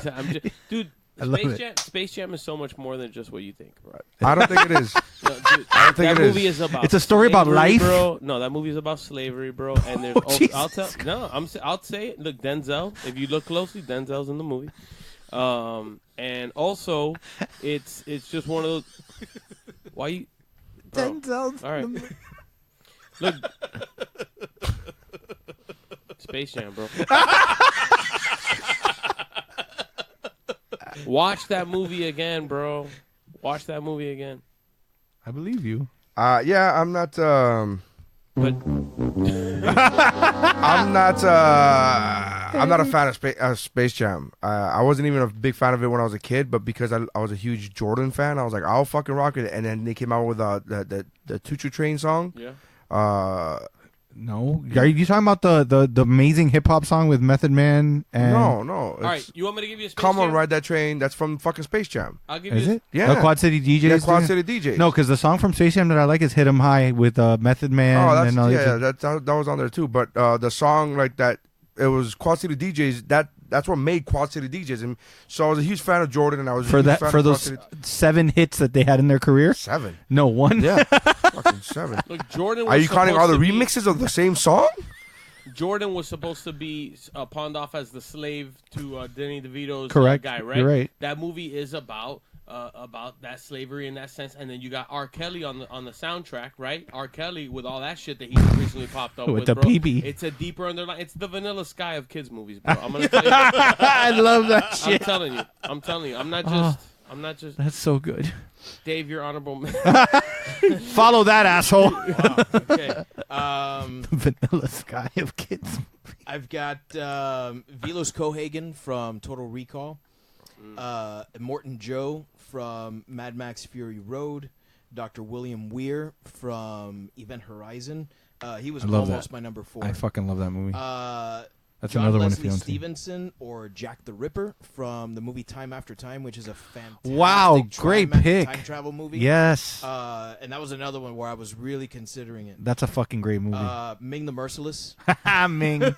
And finally, Dr. Zaius from Dr. Planet of the Seuss, Apes. Dr. Seuss, Dr. Seuss, Dr. Seuss. Come on, rock me, Dr. Seuss. Jacob Rubin on Facebook had the Xenomorph from Alien, Khan from Wrath of Khan, the T-1000 from Terminator 2, John Baptiste from The Fifth Element, Jamia. Shout out to Jamia, long-time listener. Number 4, Predator. Number 3, Simon Phoenix. Number 2, Ash from Alien movie? Ash Alien movie? It just says Ash Alien movie. I don't know. And 1, Ming the Merciless from Flash Gordon. Honorable mentions go to Agent Smith, The Matrix, Lawnmower Man. Ooh, the Lawnmower Man. Deep cut. I like it. Yeah. 1994. Cara Hauser from Total Recall. Dave Siegel said in no particular order, Darth Vader, the faceless adults in E.T., T-1000, T-1000 and T2, and Biff. Honorable mentions to Mel Gibson in The Patriot because with that historical liberties, that was horseshit film. That horseshit film took. It's pretty much science fiction, and Gibson will always be the villain. Yeah, so that's the same guy who had that problem with The Patriot because it wasn't historically accurate. Right.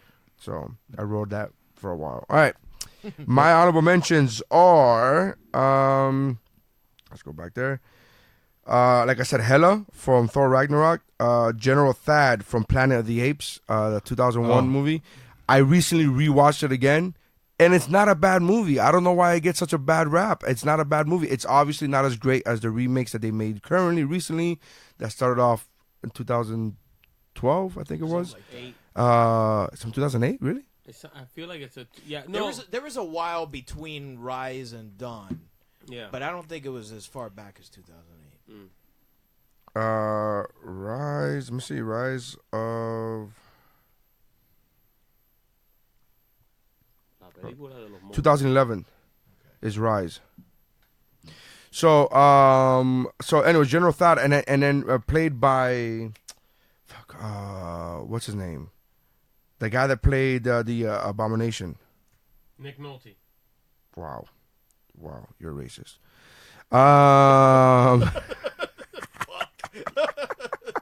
I saw that movie. Was it Nick Nolte? No. Planet of the Apes is Tim Roth. Tim Roth. Oh. And he fucking played him so well, dude. And I thought it was good. So anyway, I liked him. And then Rita Repulsa from the new Mighty Morphin Power Rangers, yeah. Elizabeth Banks. Yeah. Fucking killed it. She was good. She was great. And Hela stole her fucking look. But whatever. Not going to be a dick about it. You heard that, Elizabeth Banks? No, Elizabeth Banks came out first. That one came out before Ragnarok. Oh, you heard that? She actually is the one that tweeted that. When the trailer for Ragnarok dropped, she said she tweeted a screenshot of what's her name? Bite my style much? Hela? Of Hela, and she said, "Bitch stole my style." Oh my god! That was a direct tweet, and that was fucking gold. Fucking Twitter beef, bro. Where is the beef? All right, so that's it. Those are mine. Honorable mentions. All right, number ones. Round 1. This is your last chance. After this, there is no turning back. Do it! Do it! Come on! Come on! All right, Jeff, you're number 1. All right, so my number 1 is, to me, the best villain in the entire franchise, and it is Emperor Palpatine from Star Wars. Palpatine, even though he is not in the majority of the films, his presence and everything that he's doing resonates throughout all those movies, especially in the original trilogy. The one great thing about the prequels is that you actually get to see that motherfucker work and make everybody, including Yoda, look like a bitch. WERK, work. Because he's the type of person that was so powerful that he literally was walking among Jedi. Nobody realized that he was Darth Sidious, that he was the Emperor. He was the bad motherfucker. Because which is very difficult. Like, why you never seen him with his hood up? Like, they look exactly the same, dog. It's not even. You never noticed that shit? It's not even like the glasses and not glasses with Clark Kent. He's wearing the same fucker. He just don't have the hood up. Like, he wearing the same hoodie, dude. And he's so calculating with everything that he did. And I mean, he turned Anakin. He Dude. He worked Luke. He What was almost got Luke What was it? in the Execution movies. 66? What was the fucking Order 66. Order 66. He single-handedly, with one phrase, massacred all of the Jedi except for a few. and the children's and the chitlins. and the chillins. Yeah. The chillins. Yeah, word around the Jedi cafeteria that Palpatine motherfucker. Seen that motherfucker with the hood? Yeah. Look out for that motherfucker. You. But he just, he...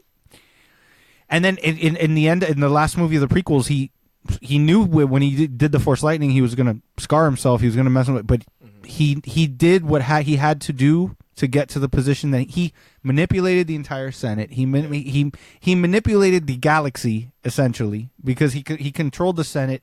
He with the help of Dark Jar Jar, and Jar Jar is the bigger villain in that movie. Yep. And so okay, I know I get the reference, but you have to pick a movie. Okay. And nobody's debating the whole he has residue. I might have to go with Revenge of the Sith just because that's when episode 3. That's the one I would go with too, to be honest. Because that's when you truly see what he's capable of among the payoff for it. Right. So you have the knowledge of what's come before. Right. Of the original series, so you know what's going to happen. Right. But you also have seen how it's gotten right up to that point, and he's finally gonna get his way. And there's certain it's satisfying in a way. Right. And there's certain times in movies where they'll do those prequels where you're kind of like, I didn't really need to see that, or I really didn't need to know how it happened. But there was something kind of cool about getting to see him actually put the work in. Oh, that's 66. But yeah, so but so if I have to pick a movie, I'll put him in that. But my explanations. That's the one prequel that I think is necessary. It was Revenge of the Sith. So Microphone, bro. You're getting way too off the microphone. Yeah, I just like to talk. But yeah, it's Revenge of the Sith just because that's where he really got his bread and butter of manipulating everybody and taking over the Senate and doing all that stuff. That's arguably my favorite Star Wars movie. Revenge of the Sith? Yeah. Interesting. Because it's I think it's the crux to the entire... I think in a lot of ways, I like that one even more than Return of the Jedi. Oh, yeah, for sure. I think that it's a better end to a trilogy than Return of the Jedi is. I like the doesn't have cuddly little fucking teddy bears though. I like a good what the fuck are we gonna do once the credits roll kind of vibe from a movie. Like Empire gave you that, Revenge of the Sith gave you that, Back to the Future 2 gave you that. Where it's just all right, now we don't gotta all right, what do we do now? Yeah. Good, yeah. But yeah, so that's my pick. My number 1, Palpatine. Fantastic. The Rosario? My pick, I'm gonna have to go with Agent Smith from The Matrix. I can't argue that pick. I was surprised no one else had said it already, but it makes sense to be number 1. Agent Smith, bro. I mean, once you find... I'm going with The Matrix, with the OG Matrix, because it's if we're talking movies here, you don't really know, once you look deeper into it, what his motives are throughout the entirety of it. Because I could go Revolutions, but nobody's seen that movie. That's another thing. In years. That's another since thing. it first came out, and then we tried to scrub it from our fucking memory banks because that movie sucked. But which Revolution was exactly. 2? If you take out all of that, who knows, bro? Who knows? Which was Revolutions, Rosario? Revolutions is the one where it's Neo 2 or 3. It's number 3. Thank you. Yeah, we don't fucking give us. Yeah, because Matrix Reloaded is 2. Yeah. Okay. And it's the Reload. Got it. It's like the RoboCop 2 of Matrix movies. Don't bring up RoboCop. That's another one of those movies where I saw the name like Matrix. Yeah, I get it. Actually, Matrix Revolutions is the sequel to Short Circuit 2. So, no. It would be funny.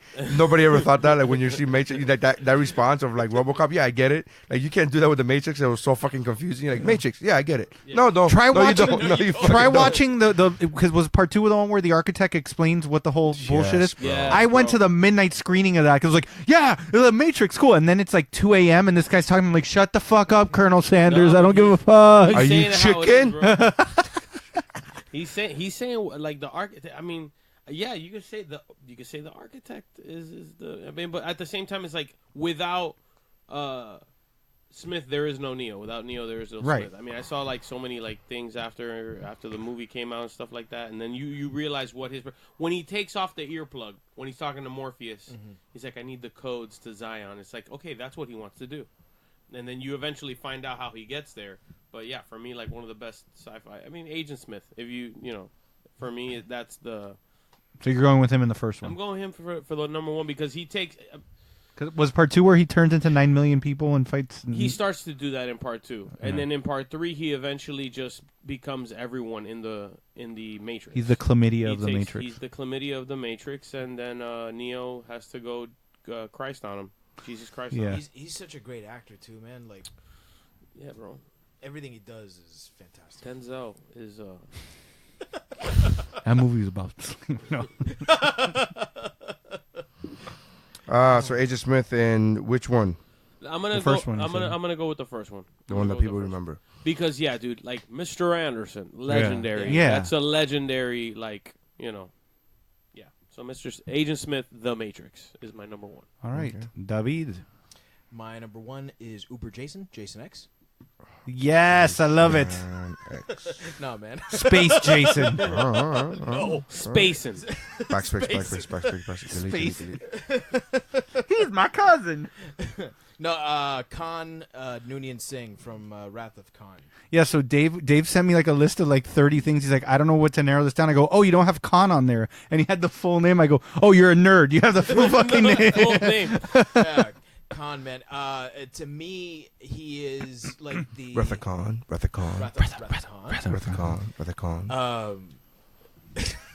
How ridiculous is it that I bring up Wrath of Khan so often that we have a song for Wrath of Khan? So I can't believe it. I can't believable.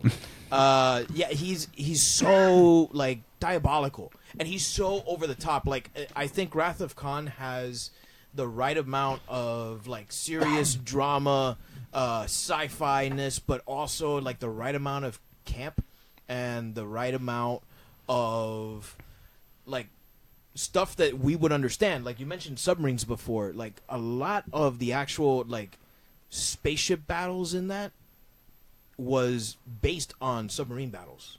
That's the way that the director thought of it. Because I want something that people would understand. Because he didn't want to do Star Wars. He was like, that's not what Star Trek is about. So I don't want the dogfights. I don't want that stuff. Let me do submarine.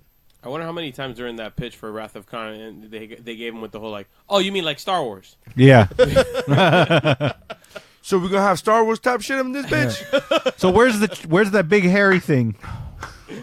Where's the dog? But the thing too is that Khan is the antithesis of Kirk. Well, he's basically Kirk but augmented. He's 100% augmented. He's better in every way. He's right. Smarter. He's stronger. He's Latin. He's Latino. Yeah. I was just waiting for him to go through his entire list. Welcome to Fantasy Island. That was his chest. The Klingons. He always went on record saying that was his chest. He didn't wear like a piece. That he was always in shape. And he's just like he's so... Nobody doubted him. Yeah, we get it. It's I fine. put oil on my chest. Before the camera rolls, I put oils. He's so Shakespearean. Like he took lines from like Othello and from he's a thief. And, and he was like, how can I like translate this to the situation that we're in? And so you watch the movie and you're like, man, like he is legitimately like just a Shakespearean villain, and he sells it, man. Like he's so good at it. I always think of that last scene where he's like doing the anti-life thing, the Genesis device, and it's about to blow up, and there's no way the Enterprise is gonna make it out, right? And so Spock has to go and align the warp coil, and Spock dies, and it's so fucking sad, right? And Khan is looking at his view, where at the view screen, and he thinks that he's won. He's like, I'm going to destroy Kirk. I'm finally, after 15 years, I'm finally gonna have my revenge, right? and he dies thinking that he's gotten his revenge, and he fucking doesn't. But I love that line. He goes, "From hell's heart, I stab at thee," and then just fucking dies. It's so great. He's so over the top. It's fantastic. God. And that line, so iconic. Blood curdling. I wasn't sad when he died. This is SETI Alpha 5. Spock. I watched that movie with David for the first time. And I wept like a child. He didn't really. But Not that time. Not in front of me. I held it in. Yeah. That's not weeping like a child. Internally, he wept like a child. He wept like a child on the inside. I wept like a child. And then I put oil on my chest.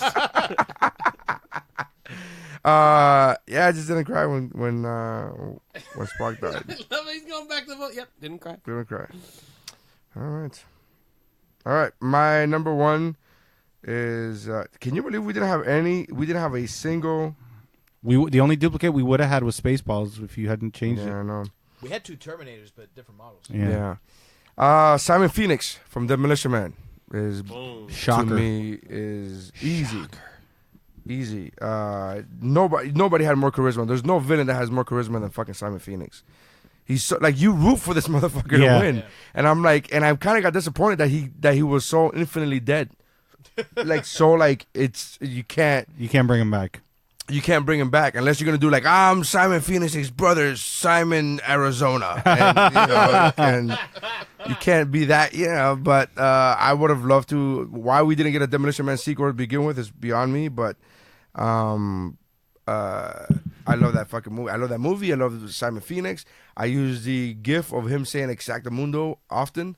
I love that fucking. He's the villain that he's the type of person that he comes to this future world and has no problem just putting himself right at home. So it's tailor made for him to put himself right at home because they're so passive, and he's like, "Oh, this is gonna be even better, like so good." He's like, "I'm bringing the good shit back," and it's. I thought it was really, and then the ways this guy played him, where he was like, "I'm gonna be sadistic, but not, I don't know. It's weird. Like he laughs and has a good time, and you kind of like giggle when you watch the movie." Because I was getting arrested for tax evasion. That's what I was gonna say next. God damn it, Jeffrey.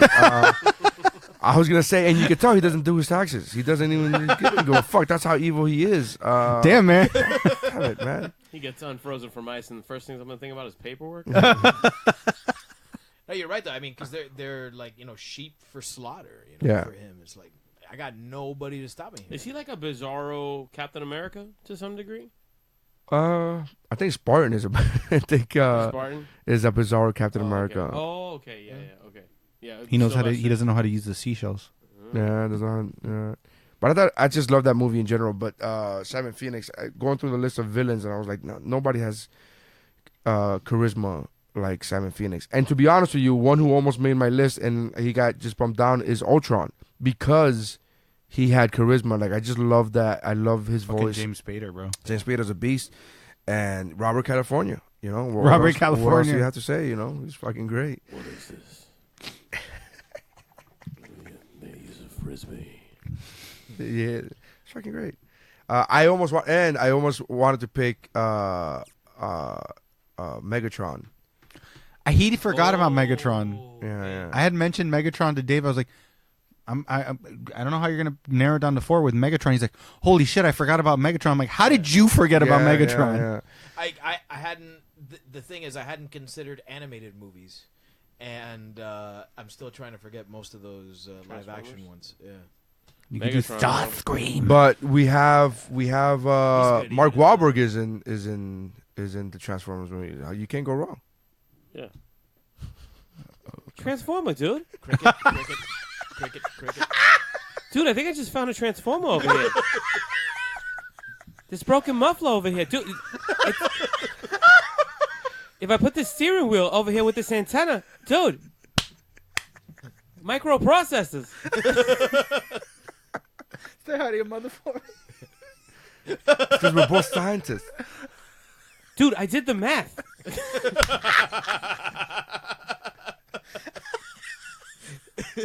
You saw me in contraband.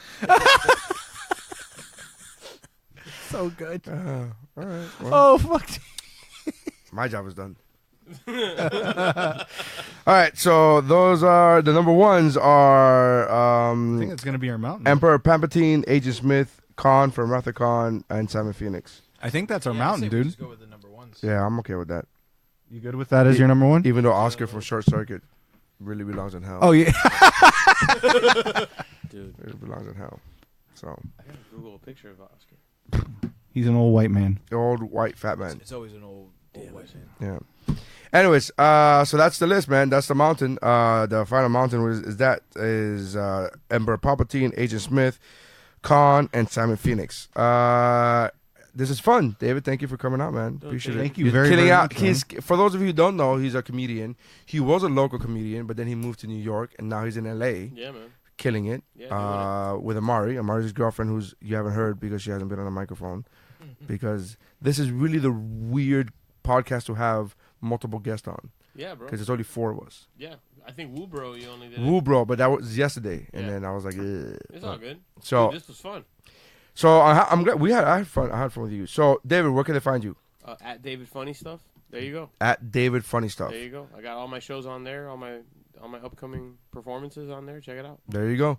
And then check out Jeff. Jeff, are you on what other podcasts? All of them. Well, recently. Well, you did a new Shiver recently, a couple weeks ago. Yeah, there That's right, There yeah. was a new Shiver where we partnered up with Kenny from The Lair. Yeah, because we're doing a 2-parter. We played a board game called Horrified. Oh God, that has to do with classic movie monsters, and we watched. Was it Dracula? What the fuck did we watch? I think it was Dracula. Was it Dracula? The 1991?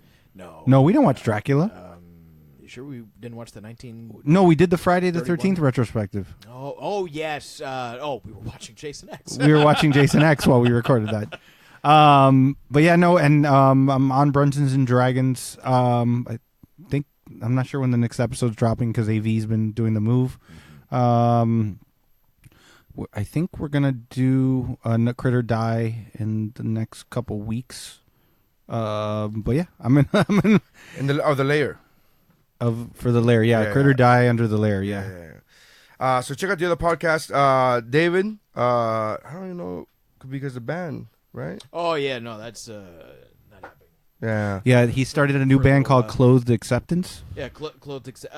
No, I have no time for it right now. Yeah. So because he's getting his master's done. Yeah. For those of you who don't know. Woo. Going back to school, whatever, bro. Nerd. Whatever, bro. Nerd. You got to get Homer Simpson saying nerd on there. I have this one. Oh,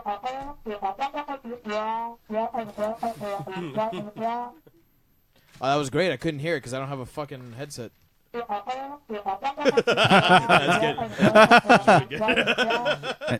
I almost played that when he was talking about books. I was like, Jesus Christ, if he goes on for one more fucking second, swear to God, I'm just gonna fucking play I thought it. I was quite reserved today.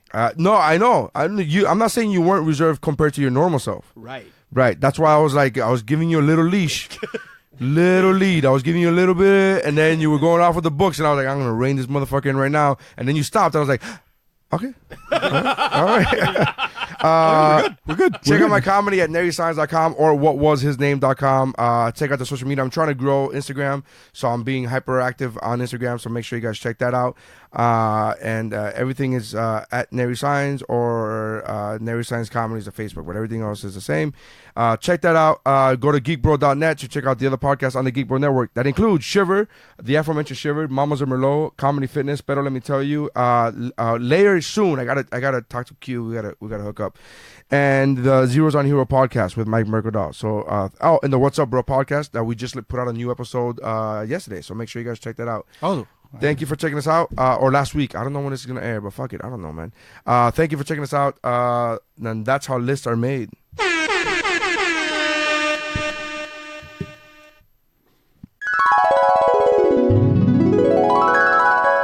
You got it? Classic. Yeah. All right. Let's do the sound check. David. Hey, what's up, man? Rosario. Hey. Sound check. This is the sound check. Do I have to use the... This is how you do a sound check. You basically. Is that you going to talk? I mean, yeah, yeah. I mean, this is my conversation voice. This is the The voice of the way I talk. The voice of a new generation. Thank you. All right. Jeff. I got you. Is your microphone on? I believe so. I can slightly hear him. Yes. There's a small This tinkle. is the volume of my voice. No, he needs to go It higher. is at this volume that I will be That's the discussing difference. my picks. What, But it's probably at this volume that I'm going to be arguing. Oh, okay. All right, that's better. All right. Should I do like a? I project. I don't want to. I want to gauge. I'm gonna gauge it right here. This is where I'm gonna gauge it. Can you say gauge one more time? Gauge. Nicolas Gage. And Drive Angry 2. Drive Angry. Drive Angry. That's not sci-fi. How is that not sci-fi? That's not science fiction. What? No, it's religion fiction. That's religious. Religious fiction. Oh, wait, sorry. It's just religion. Yeah. How is that any different than science? Scientology is a religion. Oh, It's wow. science. Wow. You can't just say. How is that not science fiction? I don't understand. Dude, but it's Scientology. It's in the name. Yeah. Hello. In the name, bro. Yeah, but here's the I guess the villain was kind of great in Drive Angry, that non-science fiction movie. The Devil's Warden, The Devil's. Devil's Bounty Hunter, whatever the fuck his name was. Was that the villain in Drive Angry?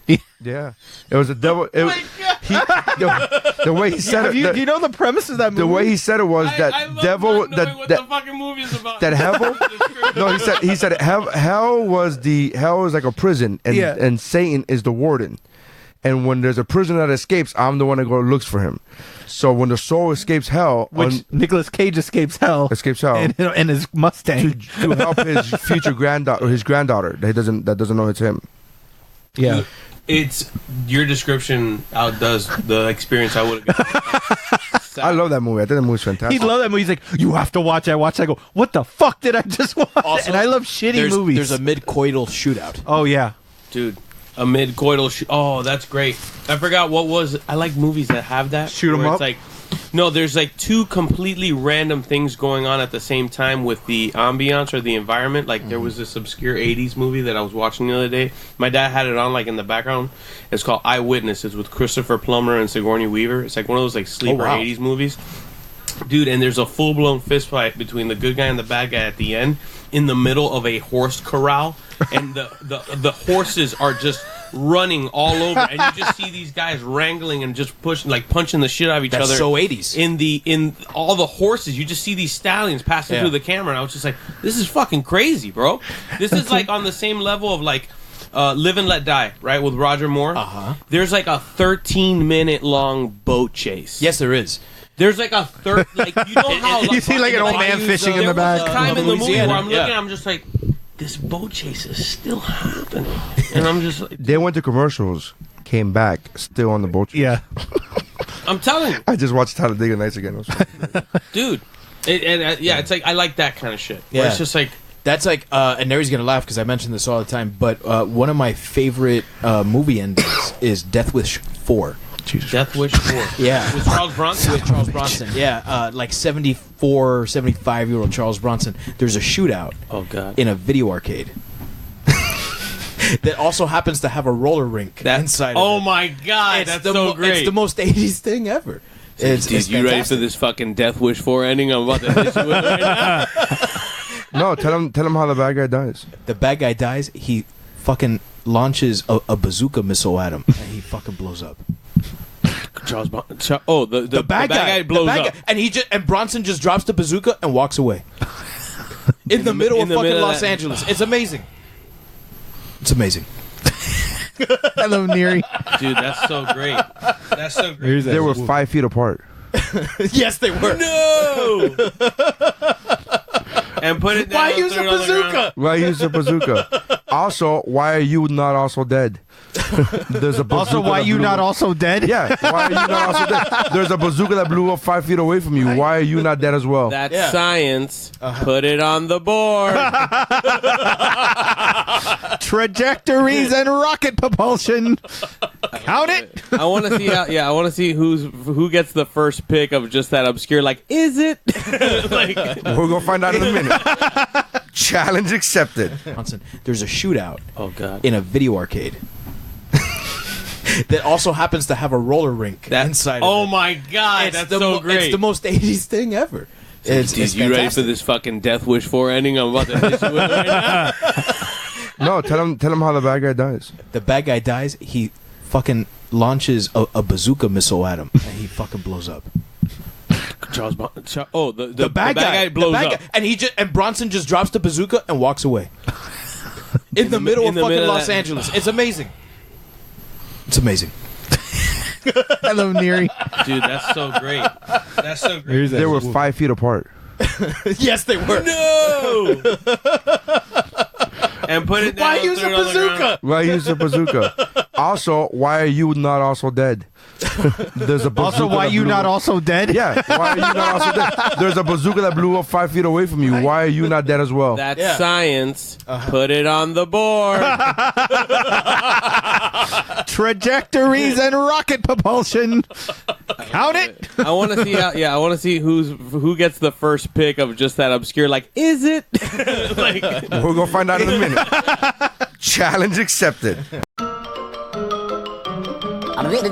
That's all, folks.